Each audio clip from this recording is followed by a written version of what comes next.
The veil between our world and the next is thin, susceptible to tears. Disturbances. We call these disturbances poltergeists, unseen forces capable of wreaking havoc in our homes, turning the familiar into the frightening.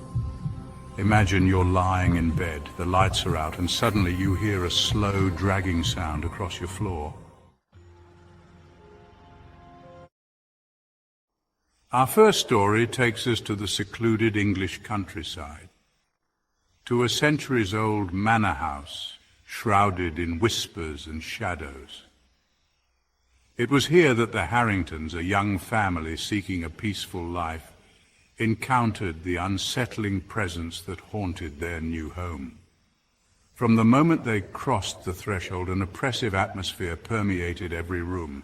There was an undeniable feeling of being watched, a sense of unseen eyes following their every move. Footsteps echoed in the dead of night, their rhythmic thudding a haunting lullaby that sent shivers down their spines. Doors creaked open, seemingly of their own accord, revealing only impenetrable darkness beyond the threshold.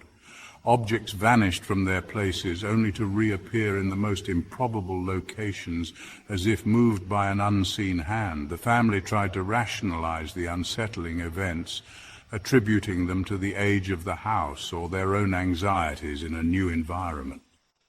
But as the occurrences grew bolder, more persistent, their explanations crumbled in the face of the unexplainable. Pictures on the walls began to sway violently, their frames rattling against the wall as if shaken by an unseen force.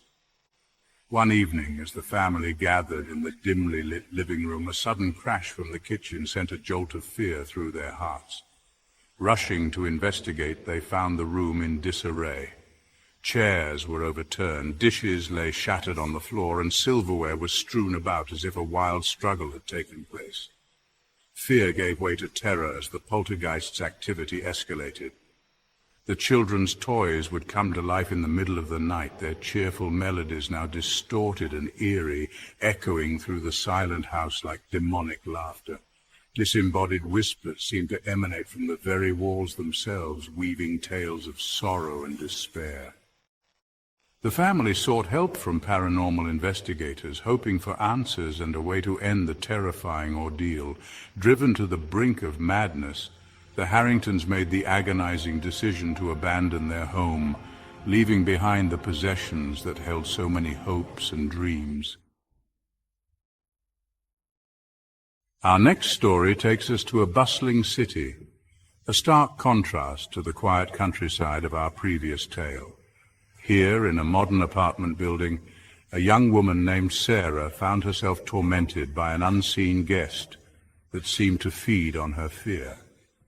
Sarah had always been skeptical of the paranormal, dismissing ghost stories as nothing more than overactive imaginations, but her disbelief shattered the moment she moved into her new apartment.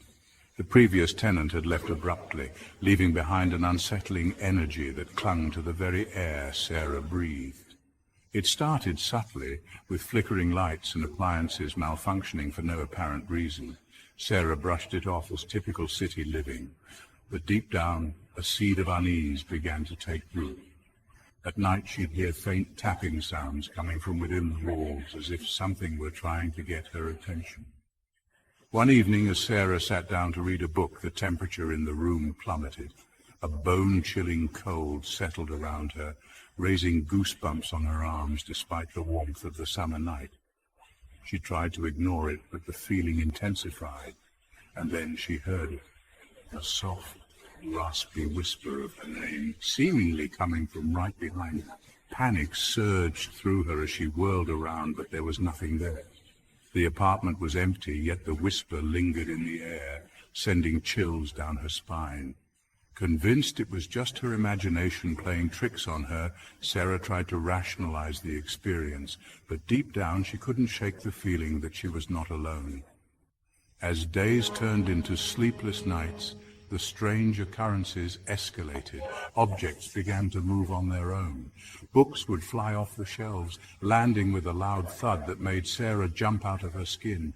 Drawers would slam shut, their contents scattering across the floor as if thrown by an unseen hand. One night, as Sarah lay in bed trying to calm her racing heart, she felt an oppressive weight press down on her chest, suffocating her. She gasped for air, her lungs burning as if something was sitting on her, holding her down. Terror threatened to consume her, but then, as quickly as it began, the pressure lifted, leaving Sarah trembling and gasping for breath. Desperate for answers, Sarah confided in her neighbor, an elderly woman named Mrs. Henderson, who had lived in the building for decades. Mrs. Henderson listened intently, her gaze filled with a mixture of concern and a knowing sadness. She told Sarah about the apartment's history, revealing that the previous tenant had been a recluse who had died under mysterious circumstances. Armed with this new information, Sarah tried to reason with the entity, to understand its anger and pain. She spoke aloud, addressing the unseen presence with a mixture of fear and empathy. To her surprise, the apartment grew quiet.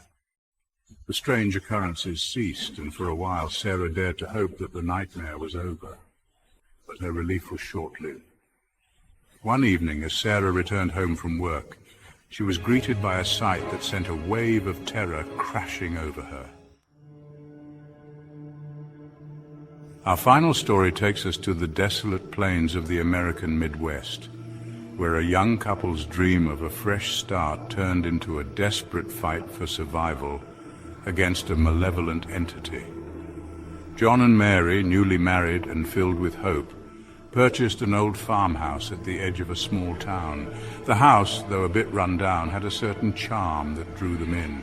They were eager to make it their own, to fill it with laughter and the promise of a family.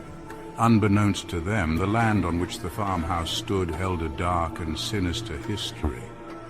It had once been the site of a horrific tragedy, a place where unspeakable acts had stained the earth and left behind a residue of evil.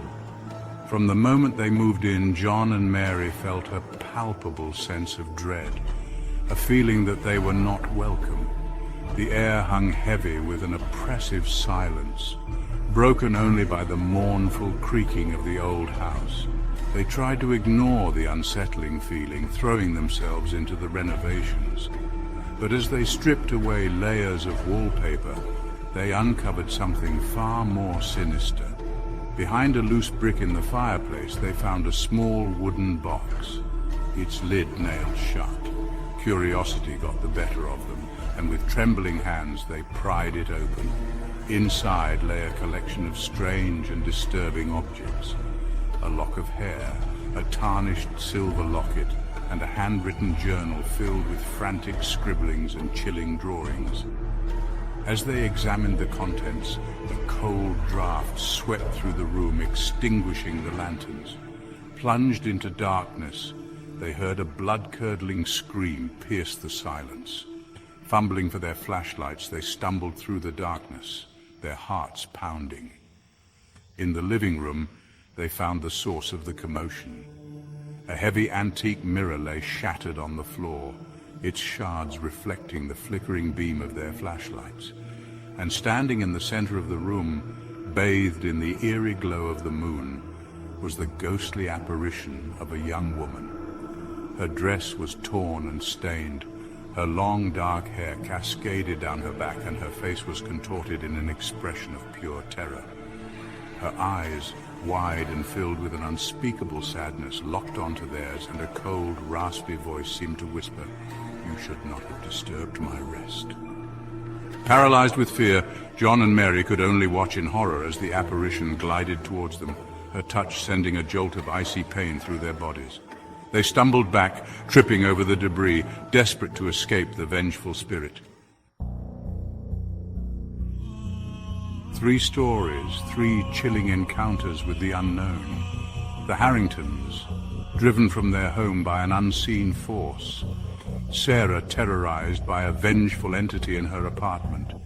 And John and Mary, forever scarred by the ghostly apparition in the old farmhouse. What do you think lies beyond our reality? Share your thoughts and experiences in the comments below.